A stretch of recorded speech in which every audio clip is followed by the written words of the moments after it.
Alors, je rappelle que la Cour d'appel m'a condamné définitivement en 2017.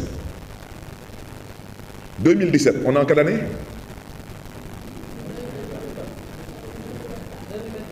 Ça fait combien d'années? Monsieur le ministre de la Justice, je vous interpelle parce que d'abord vous êtes un magistrat. Vous n'êtes pas un homme politique. Ce que je dis, vous savez si ce que je dis est vrai ou pas. Donc vos soi-disant 5 ans sont passés depuis belle lurette. Mais je vous le répète, je ne suis pas intéressé par siéger dans cette soi-disant 15e législature. C'est tout, c'est pour des raisons personnelles. J'ai été définitivement condamné à la Cour d'appel. C'était en 2017, si mes souvenirs sont bons. 2017 et 2024. Mais je pense tout de même, à moins que je me trompe, je pense que ça fait plus de 5 ans. Vous parlez de quelle condamnation définitive? Est-ce que vous pouvez, de grâce, respecter les Sénégalais et arrêter votre acharnement sur ma modeste personne? Je ne vous ai absolument rien fait. Et ce n'est pas parce que le prince a dit que vous, monsieur le ministre de la Justice, vous ne faites pas votre travail, mais que vous devez vous donner un spectacle. Je suis désolé, monsieur le ministre de la Justice. Vous avez été dans ce pays procureur de la République. Vous êtes magistrat et vous connaissez très bien le dossier de la fusillade de Mermoz-Sacré-Cœur. Et vous savez très bien si on m'a provoqué ou pas. Maintenant, monsieur le ministre de la Justice, pendant qu'on y est, par respect à l'intelligence des Sénégalais, radiation pour radiation, je vous demande aussi de radier un autre député qui semblerait-il a déjà été définitivement aussi condamné. Sinon, c'est 2 poids, 2 mesures. Ça veut dire c'est la justice des vainqueurs. Et vous n'avez pas été élu pour ça. Ensuite, mais pendant qu'on y est, il y a des gens qui ont dit ici qu'ils vont abroger la loi d'amnistie. On est d'accord? Mais pendant qu'on y est, monsieur le ministre de la Justice, il faudra répondre aux Sénégalais le moment venu. Si on abroge la loi d'amnistie, l'actuel président de la République du Sénégal, il reste au palais ou il retourne en prison? Comme vous voulez prendre les Sénégalais pour des canards sauvages. Monsieur le ministre de la Justice, l'actuel soi-disant Premier ministre du Sénégal, il reste à la primature ou bien il retourne en tôle? Parce qu'ils sont sortis de prison à cause de cette loi d'amnistie.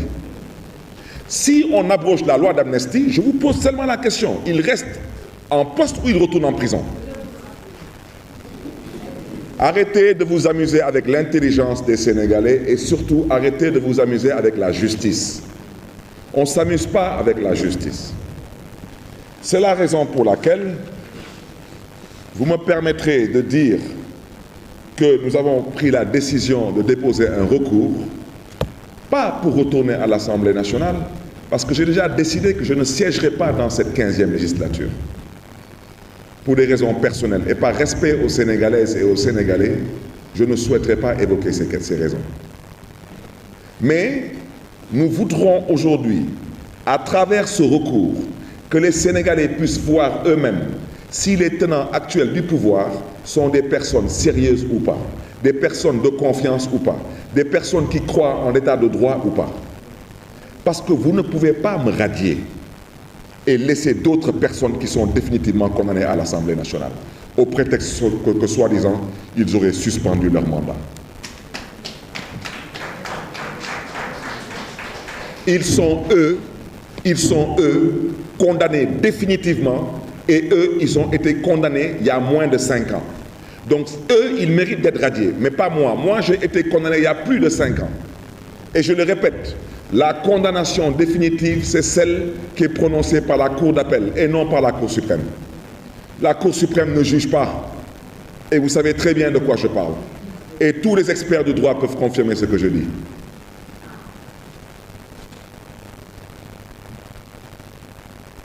Je ne parlerai pas de la composition du bureau de l'Assemblée nationale pour dire que la décision du bureau de l'Assemblée nationale ne m'intéresse pas. Parce que je n'ai pas le temps de polémiquer sur des gens qui sont animés que de pouvoir plus ou moins exécuter des commandes politiques. Ici, à la mairie de Dakar,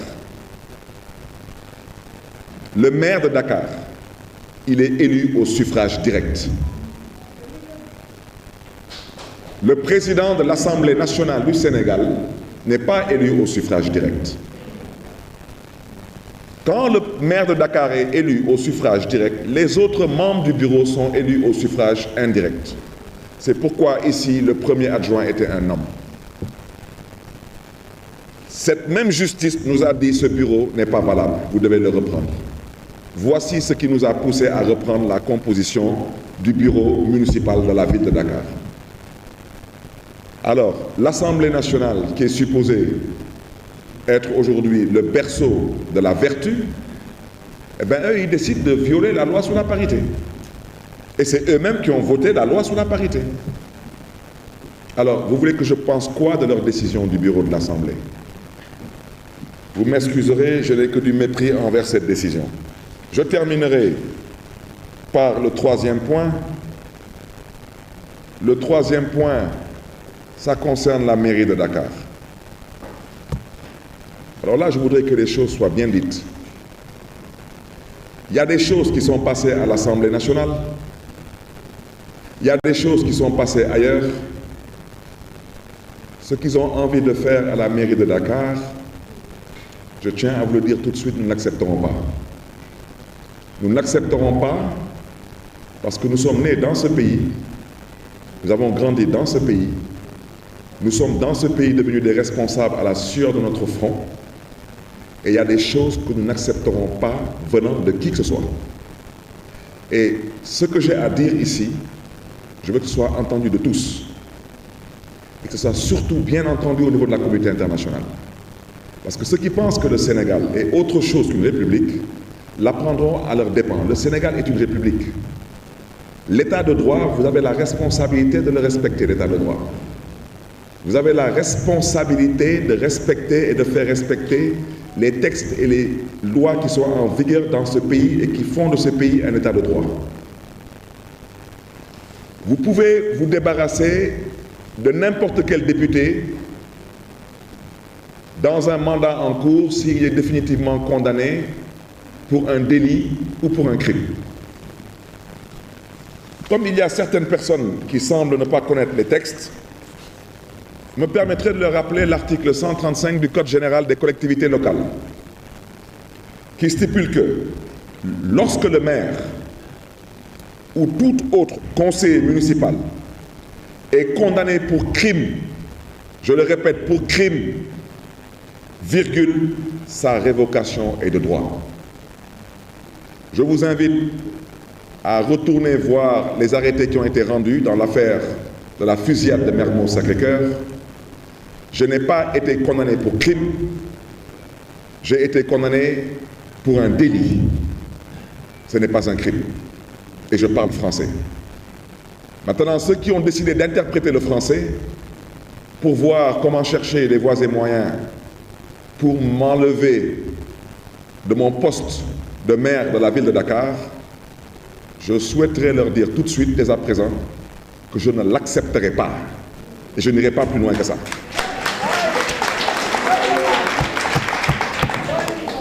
Maintenant, on est dans un pays dans lequel on dit souvent que on ne voit jamais la personne qui provoque. On ne voit que la personne qui se venge. Vous savez, une personne peut passer tout son temps à vous mordre. Tout son temps à vous mordre. Mais à un moment donné, vous allez sourire un peu pour qu'il puisse voir que vous aussi, vous avez des dents. C'est important. Parce que quand il verra que vous n'êtes pas édenté, il comprendra que vous aussi, vous pouvez mordre. Parce qu'il y a des choses que personne n'acceptera.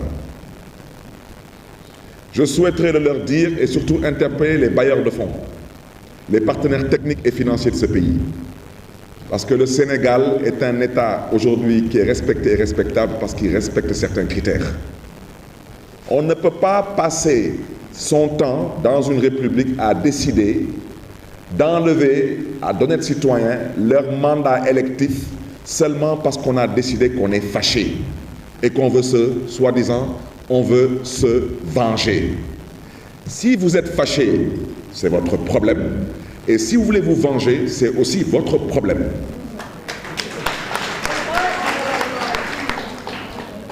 Je l'ai déjà dit, ma philosophie est très simple.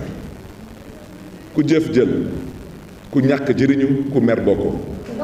C'est tout. La politique, il faut donner des coups, il faut accepter d'en recevoir. Mais la politique, c'est d'abord une histoire de gentlemen et de gentlewomen. La politique ne peut être faite que par des personnes qui comprennent le sens de l'élégance républicaine et de la courtoisie citoyenne. La politique, vous m'excuserez de l'expression, elle n'est pas faite pour les arrivistes, pour les parvenus et pour les bas du pied. La politique, c'est de l'élégance. Ça fait 20 ans que je suis en politique. Je suis fils de politique, j'ai été formé par des politiques. La politique, c'est l'élégance. Pour la mairie de Dakar, je voudrais dire que nous ne bougerons pas d'un iota.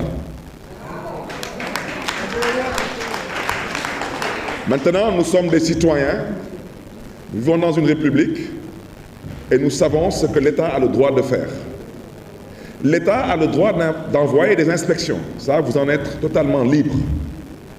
Les inspections, j'en connais. Je connais l'inspection générale d'État, je connais la Cour des comptes. Je suis cette année quasiment à ma 15e année de maire. J'ai été inspecté, audité plusieurs fois. Je n'ai jamais été interpellé sur un quelconque manquement.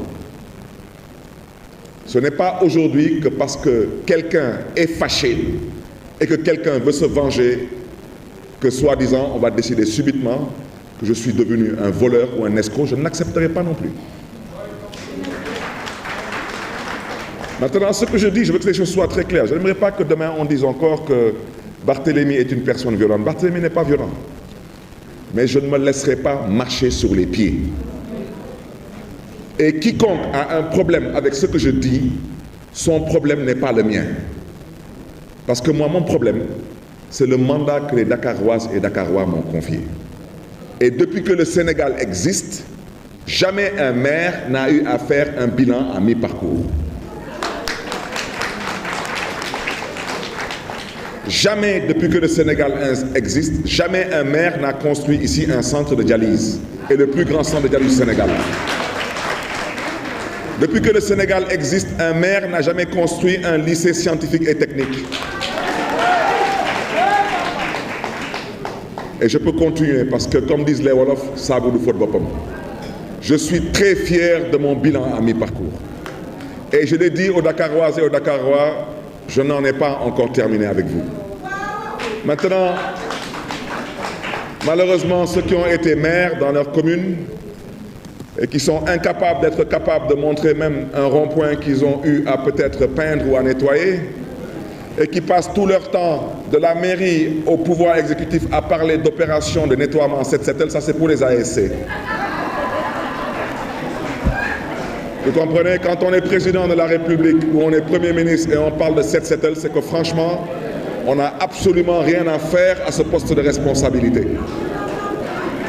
Un président de la République, un Premier ministre, un maire, ce n'est pas pour des opérations 7-7L. C'est pour travailler et délivrer un bilan. Maintenant, pour les cancres et les médiocres, effectivement, ils peuvent chercher des faux fuyants.